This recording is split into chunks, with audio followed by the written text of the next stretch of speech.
Mariah, it's lovely to talk to you. Lovely to talk to you. Your new album, Memoirs of Imperfect Angel, is out soon. Where did you get that Yes. fabulous title from? It's kind of from a lot of different places, but mainly, I'm a songwriter and I'm always writing things down and keeping little notes and stories and things that end up in songs a lot of times. And I had a song called Imperfect that didn't make it on the album, but the whole concept of the song, which we just made into the concept of the album, was you don't have to be perfect. We don't have to aspire to be something that's not real, like the way our society kind of makes us feel we have to. So it's just like it comes from within, and you are just who you are, and that's okay. Oh, that's nice. And what about this new fragrance, Forever? What was your inspiration behind that?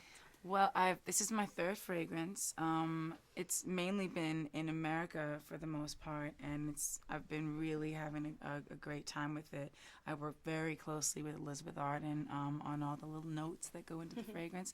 It's called Forever, and I worked also on designing the bottle because my apartment in New York, our apartment is very kind of deco, like more from the 40s. Lovely. Yeah, very old Hollywood type thing. And so it's really pretty kind of crystal cut glass, and there are two versions. One has a dabber, which you can use like this and that, and one has a spray, and the same, like it looks the same, but it's a little less costly, and it's nice too. I have that one upstairs. I put it on before I came down, but that was a long time ago. So. And due to your fabulous tune "All I Want for Christmas Is You," you're kind of associated with Christmas now. Do you mind that at all? I love that. I love Christmas. I love just the memory of writing that song and the fact that people still listen to it. I'm excited about it. I know there's a new remix of it coming out this year. Oh, brilliant. But the original song, even I'm like, I gotta hear that song. It starts off my Christmas. It really does. Oh, that's great. Yeah. And so you're turning on our Christmas lights at Westfield, London. Yes, I'm very excited to do that. Well, we're really excited to have you here, and I know it's going to be a great day for a lot of people. So have you got a particular Christmas memory that stands out for you?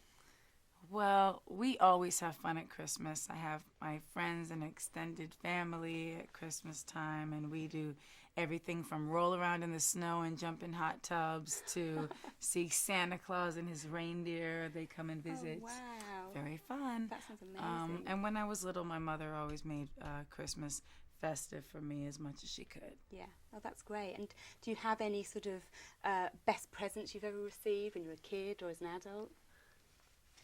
Well, when I'm a kid, I'm sure it was the Superstar Barbie. Because that was the Barbie that I really wanted. And one year my mom was able to get it for me, so that was cool. And now, last year Nick got me a beautiful diamond bracelet. Ooh. And he wrapped it up in like this huge box, and there were like 10 boxes inside, and it was, at the bottom. And it's lovely. Box. Yeah. Good husband there. It's a good one. Well, when we announced you were coming, our Facebook fans and Twitter fans went into overdrive. So you've obviously got really loyal support here in the UK. Do you like coming over here? I love coming over here, and there are fans who I feel like they're my friends, and they're really so devoted and cool, and they're always here when I come here, and I know a lot of them by name. Oh, wow. And I enjoy that. Oh, that's great. Yeah. And we had some fans posting pictures of the Mariah tattoos, and a close friend of mine actually named her baby Mimi. Oh, I got my Mimi necklace on today. So do you ever get used to having that effect on people? It's, the first time it happened to me, it was only my second album, and someone had already named their baby Mariah after me, and that it really had a huge effect on me, because when I was little, nobody had that name. Yeah. And it annoyed me because I was like, how come, when they had the little TV shows and they'd go, hi Janie and Debbie and this one and that one, that I never had, no one ever said my name. So I felt very alone. And no, but it's pretty cool now to see that effect. So we asked your fans some questions, so if you don't mind answering those. So Mustafa said, if you could work with any new artist from 2009, who would you choose? Well, actually, I have a remix album coming out that's merging the two albums, Memoirs of an Imperfect Angel and this remix album. So it's going to kind of be one, but I've worked with, on this album, I don't want to say the names, but artists from 2009. Brilliant. And artists from back in the day, like we've kind of lost track of them, but we still love them. Yeah. And I kind of tried to bring them back, and classic artists who've never gone out of style. Yeah. So it's going to be one of those things where I think people are going to like it a lot. Wow, that sounds great. And Paul O'Leary asks, what happens to all your unreleased tracks and when you have recording, sessions? Do you keep them? Do you save them? Are we ever going to hear them? Maybe.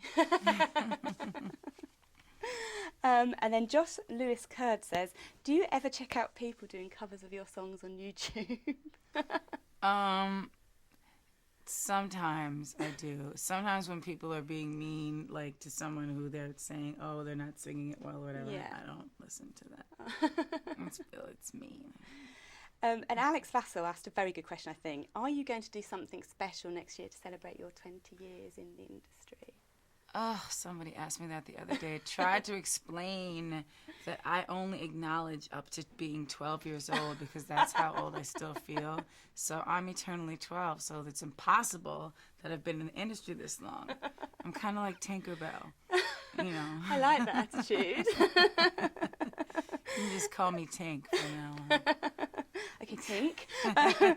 Amy Manda wants to know, are you going to do any concerts in the UK soon? They're all desperate. I think so. Oh, Yeah. great. That's so exciting. Any sort of ideas about dates? Or I'm waiting to get all the information from the powers that be, and then we'll figure it out. That's so exciting. Brilliant. Yeah. Can't wait to hear you over here.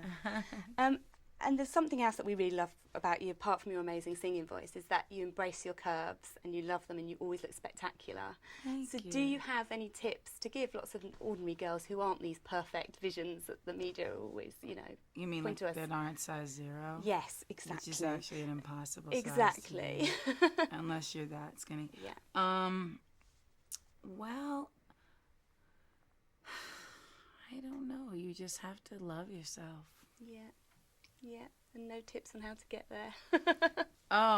So wait, what exactly are you asking me? So how can you embrace yourself and love yourself in that time when people are size 0 and that's seen as the norm? I think you break the mold in that respect, which is great. You. Well, there were always, like, throughout time, some actresses and icons who were very thin and, had a certain look, and then they were like an Audrey Hepburn, and then there was Marilyn Monroe that people would refer to as Zoftig.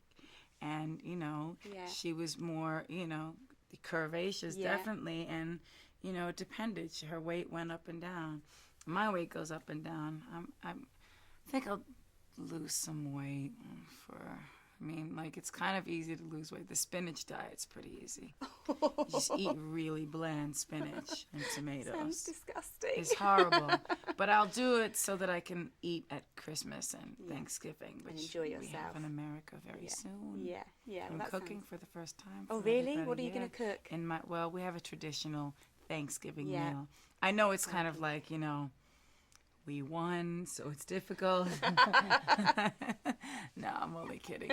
No, but it is a holiday celebrating that whole thing. But I think it's more about the pilgrims. But you get good food, so who cares? Exactly. So we have turkey, and now there's this new thing. It's like fried turkey, and everybody I'm not sure everybody knows about it, but it's it's good. And so I'll be cooking that and a bunch of other things. Oh, that sounds great. Yeah. Well, thank you for talking to us. Thank you. And we can't wait for you to switch the Christmas lights on. I can't wait to switch the Christmas lights on either. Thank you. Thank you. And thank you for my gifts. That's okay.